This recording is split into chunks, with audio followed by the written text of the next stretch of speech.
Meanwhile, Secretary of State Antony Blinken claims Putin could start using chemical weapons. Watch. We have real concerns that Russia could use a chemical weapon, another weapon of mass destruction. This is something we're very focused on, that there would be a very serious response, not just from us, but from the international community. I'm not going to spell it out here, but the consequences would be severe. Here's the twist. Putin says Russia's the real victim. He said that. In many Western countries, people, just because they come from Russia, are subjected to real bullying today. They are denied medical care, their children are expelled from schools, their parents are deprived of jobs, they ban Russian music, culture, literature, trying to cancel Russia. Nobody, they're trying to cancel you. Yeah, and he didn't even tell an off-color joke at an office party. He's killing innocent women and children and blowing up schools and hospitals. So how far will this lunatic go to spin this evil narrative? And if we're already calling him a war criminal, what's to stop him from getting even nastier? Let's get into it with tonight's party panel. We've got Versus Media podcast host and the Spectator USA contributing editor, Stephen L. Miller, is here, along with former State Department deputy spokesperson and a Fox News contributor, glorious in green on the eve of St. Patrick's Day, Marie Harf, and 2020 Libertarian Party vice presidential candidate who holds the world in his hands right now, Cohen. Spike, I want to start with you in this talk about chemical weapons. Is the State Department trying to goad Russia into using them?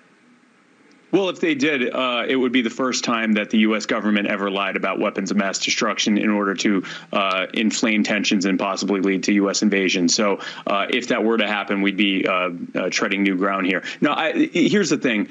We learned with the U.S. government warning about the invasion of Russia, and many people, myself included, saying that's not going to happen because they said it was going to happen. You know, we say a broken clock is right twice a day. It turns out a lying clock can accidentally be right every 30 or 40 years.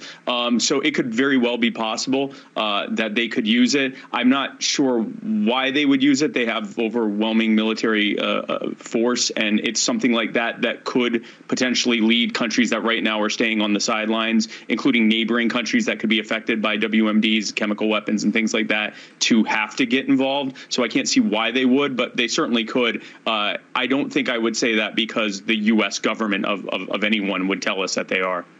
So, Marie, it's interesting because a lot of people, and you heard Senator Cassidy just talking about it, they were moved in the room as they were listening to President Zelensky tell the United States government what he needs. And he wants guns. He wants his people to be able to defend themselves. And there are so many Ukrainians, especially Ukrainian men, who are very eager to defend their country. So first of all, do you want Ukraine to be fully armed to defend themselves against Russia?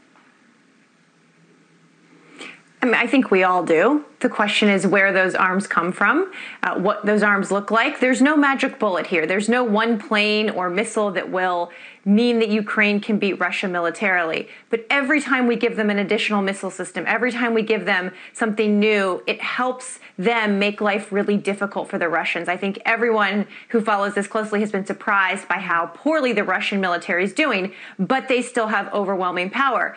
But I also think that's why President Zelensky is leaving this diplomatic door open. He knows that there's no one solution, and if we just gave him one thing, the madman Putin would stop. He has to keep these talks going because every day that this war continues, his people, as we all know, we heard it again today, saw it in graphic detail in that speech, his people are really the ones suffering here. No, it's interesting because people realize that in order to fight against tyranny, you have to have a well-armed citizenry.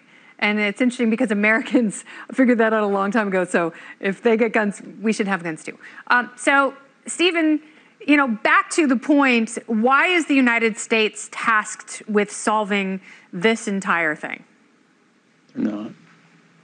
We're not. We are. A lot of people think we are. That's the only thing of this. That's the only thing of the situation is you can admire Zelensky's leadership. You can show support in ways that don't involve putting a flag on your Instagram account or whatever. But you also have to realize the limitations that we have with the global implications of instituting things that he's requesting. Again, it's a hard situation, but we have to think about the interest of the United States. We have to think about the interest of the European Union and how this goes. And right now, I cannot see this kind of escalation happen. I've been sitting here for 10 minutes, and I've heard the words WMDs and Vietnam War, and I got to say, I'm not encouraged by that. Exactly. So, what are people doing when they make those comparisons, Spike? I think, well, first of all, I want to applaud you for correcting the senator in the previous segment for using the smashing success that was the Vietnam War as a model for the potential escalation on both sides that could happen here. The Ukrainian government is not going to stop the Russian government. At best, they can make it difficult, but in the process, losing millions of civilians, which is, like you said, exactly what happened in Vietnam. Today is actually the 54th anniversary of the Mai Lai Massacre, and I applaud you in correcting him on that. I think the problem here is that every time that we are giving to the Ukraine, we need to be mindful of what it would look like if the U.S. government, the U.S. military, were launching an invasion of a neighboring country and a Russia or a China was giving X, whatever that is, to that country that we're invading. What would we tolerate? And the idea that it not being a U.S. pilot in the plane, making that okay, would that be okay for us? Would we be okay with them arming them with the top weaponry as long as the nationality of the pilot inside of the plane was from that country? If so, then I guess we can just make some U.S. pilots Ukrainian citizens, and then we've washed ourselves of any, absolved ourselves of any responsibility for it. Careful this if you is say not that the out answer. loud, because there are people listening to you right now. They're like, oh, yeah, no, I know. Ukrainian Don't take that's not a policy recommendation. No, Please stop taking my take sarcasm as a policy recommendation. But no, we need to be serious about trying to negotiate this into peace and not leading to a nuclear war or even just a multi-year slog in which millions of Ukrainians die as a result. All right. Very good. Panel's going to stick around. Zelensky invoked both Pearl Harbor and 9/11 today. So let's pump the brakes a little bit. No, he knows what he's doing. He was quoting Churchill when he was talking to UK Parliament. So, yes, he's a branding expert. But that's what it is to him, right? That's how it feels to him.